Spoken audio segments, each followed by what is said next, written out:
মাথায় হাত রেখে 7 বার আয়াতুল কুরসি পড়ুন, ফলাফল নিজ চোখে দেখুন। আয়াতুল কুরসি এটা হচ্ছে পবিত্র কোরআনুল কারীমের ভিতরে সর্বশ্রেষ্ঠ আয়াত। হাদিসের ভিতরে এসেছে, নবীজি সাল্লাল্লাহু আলাইহি ওয়াসাল্লাম নিজে আমাদেরকে জানিয়ে দিয়েছেন, সূরার ভিতরে সবচেয়ে উত্তম সূরা রয়েছে, তবে সর্বশ্রেষ্ঠ আয়াত হচ্ছে আয়াতুল কুরসি। 3 নম্বর পারার 1 নম্বর পৃষ্ঠার 8, 9, 10, 11, 12 এই লাইনগুলোতে রয়েছে সূরাতুল বাকারার 255 নম্বর আয়াত। এই আয়াতটার এতটা ফজিলত রয়েছে, নবীজি সাল্লাল্লাহু আলাইহি ওয়াসাল্লাম নিজে জানিয়ে দিয়েছেন।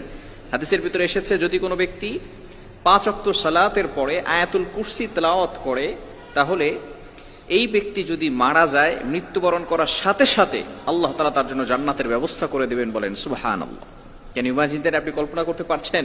যদি কোনো ব্যক্তি, হাদিসের ভিতরে এসেছে, নবী সাল্লাল্লাহু আলাইহি ওয়াসাল্লাম বলেছেন, মান ক্বারা আয়াতাল কুরসি ফি দুবুরি কুল্লি সালাতিন মাকতুবা, যে ব্যক্তি 5 ওয়াক্ত সালাতের পরে আয়াতুল কুরসি তেলাওয়াত করবে, আল্লাহ তাআলা তার জন্য জান্নাতের পথ সহজ করে দিবেন। মৃত্যুই শুধু বাকি থাকবে, মৃত্যু হতে দেরি, তার জান্নাতে যেতে দেরি হবে না। আল্লাহ তাআলা বলবেন, উদখুলিল জান্নাতা বিরহমাতি, উইল গো টু প্যারাডাইস, তুমি জান্নাতে চলে যাও। আল্লাহ তাআলা তার জন্য জান্নাতের ব্যবস্থা করে দিবেন।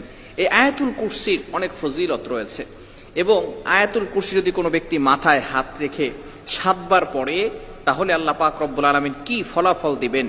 হাদিসের ভিতরে রয়েছে, নবী সাল্লাল্লাহু আলাইহি ওয়াসাল্লাম বলেছেন, আয়াতুল কুরসি যদি কোনো ব্যক্তি তেলাওয়াত করে, জিন জাতি বলেন এবং দুনিয়ার ভিতরে যত দুশমন আছে, কোনো দুশমন আপনাকে কোনো ক্ষতি করতে পারবে না। বিশেষ করে অনেক সময় জিন জাতিরা মানুষের উপর অ্যাট্রাকশন দিয়ে থাকে, অনেক সময় অনেকে এটা বিশ্বাস করতে চায় না। বিশেষ করে চিকিৎসা বিজ্ঞান জিন জাতিদের একটা আছে, এটা তারা বিশ্বাসই করে না। তারা বলে এটা মানসিক ভারসাম্যহীনতা। নো, জিন জাতি বলতে একটা জন্তু। আল্লাহ পাক রব্বুল আলামিন মানুষকে যেভাবে আল্লাহ তাআলা বানিয়েছেন, জিন জাতিদেরকে আল্লাহ তাআলা বানিয়েছেন। কোরআনের ভিতরে রেফারেন্স রয়েছে, আল্লাহ তাআলা সূরাতুন নাস মানুষের ব্যাপারে একটা সূরা নাজিল করেছেন, জিনদের ব্যাপারেও একটা সূরা নাজিল করেছেন। সুতরাং কোনো ব্যক্তি যদি জিন জাতি তাকে ডিস্টার্ব করে, তাহলে সে যদি আয়াতুল কুরসি তেলাওয়াত করে, তাহলে জিন জাতি তাকে কোনো সমস্যা করতে পারবে না। এই ক্ষেত্রে যদি কোনো ব্যক্তি অলস হয়ে যায়, তার কোনো কিছু করতে ভালো লাগে না, বিশেষ করে নামাজ পড়তে ভালো লাগে না, ভালো কাজ করতে ভালো লাগে না, কোনো কাজেই তার মন বসে না, এই ব্যক্তি যদি আয়াতুল কুরসি 7 বার পরে তার শরীরে ফু দেয়, বুকে ফু দেয়, তাহলে আল্লাহ তাআলা তার এই অলসতা দূর করে দিবে। যদি তার মাথায় হাত রেখে 7 বার আয়াতুল কুরসি তেলাওয়াত করে, আল্লাহ তাআলা তার মাথা ব্যথা দূর করে দিবেন, এবং মাথার ভিতরে যে দুশ্চিন্তা, ডিপ্রেশন আছে, সেগুলো থেকে আল্লাহ তাআলা তাকে হেফাজত করবেন। শুধু তাই নয়, অনেক সময় সন্তান কথা শুনে না, সন্তান বিভিন্ন সময়, ছোট্ট বাচ্চারা একটু দুষ্টুমি বেশি করে, আবার অনেক সময় এমন ভাবে কিছু দুষ্টুমি করে যেগুলো আমরা মেনে নিতে পারি না, যে একটা ছোট বাচ্চা কিভাবে এত দুষ্টুমি করে, পড়তে চায় না, পড়ায় মন বসে না। এই ক্ষেত্রে আপনি আয়াতুল কুরসির আমলটা করতে পারেন। আপনার সন্তানের মাথায় হাত রেখে আউযুবিল্লাহ বিসমিল্লাহ সহকারে আয়াতুল কুরসি 7 বার তেলাওয়াত করবেন।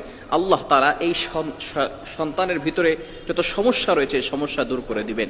এজন্য আয়াতুল কুরসি, আবারও যদি কারো স্বামী কথা শোনে না, অনেকে আছে স্বামী কথা শোনে না, স্বামী বিভিন্ন সময় পেরেশানিত করে রাখে, স্ত্রী কোনো কথা শুনতে চায় না, স্বামীকে বাধ্য করার জন্য যদি স্বামীর মাথায় হাত রেখে আয়াতুল কুরসি 7 বার পড়া যায়, তাহলে আল্লাহ তাআলা তাকেও এমন ভাবে কোরআনের বদৌলতে, শ্রেষ্ঠ আয়াতের বদৌলতে আল্লাহ তাআলা স্বামীকে এমন ভাবে ভালো করে দিবেন, সে স্ত্রীর সব কথা শুনতে থাকবে। এজন্য এই কোরআনের আয়াত, সুতরাং যদি আমরা পরিপূর্ণভাবে আমল করতে পারি, তাহলে আল্লাহ তাআলার পক্ষ থেকে কিন্তু ফয়সালা আসবে। এজন্য আসুন আয়াতুল কুরসির আমল আমরা করি। বিশেষ করে মাস্ট বি, যেটা আমরা করবই, প্রতিদিন 5 ওয়াক্ত সালাতের পরে আমরা আয়াতুল কুরসি তেলাওয়াত করব। কেননা নবীজি সাল্লাল্লাহু আলাইহি ওয়াসাল্লাম নিজে জানিয়ে দিয়েছেন, মান ক্বারা আয়াতাল কুরসি ফি দুবুরি কুল্লি সালাতিন মাকতুবা, যে ব্যক্তি 5 ওয়াক্ত সালাতের পরে এই আয়াতুল কুরসি তেলাওয়াত করবে, আল্লাহ তাআলা তার জন্য জান্নাতের ব্যবস্থা করে দিবেন। এজন্য আসুন আমরা সঠিকভাবে আয়াতুল কুরসি তেলাওয়াত করি, এবং বিশেষ করে শরীরের অলসতা দূর করার জন্য, বিভিন্ন ব্যথা দূর করার জন্য আয়াতুল কুরসি তেলাওয়াত করে মাথায় হাত রেখে পড়লে মাথার দুশ্চিন্তা, ডিপ্রেশন এগুলো চলে যাবে। আল্লাহ তাআলা আমাদের সকলকে বুঝার তৌফিক দান করেন।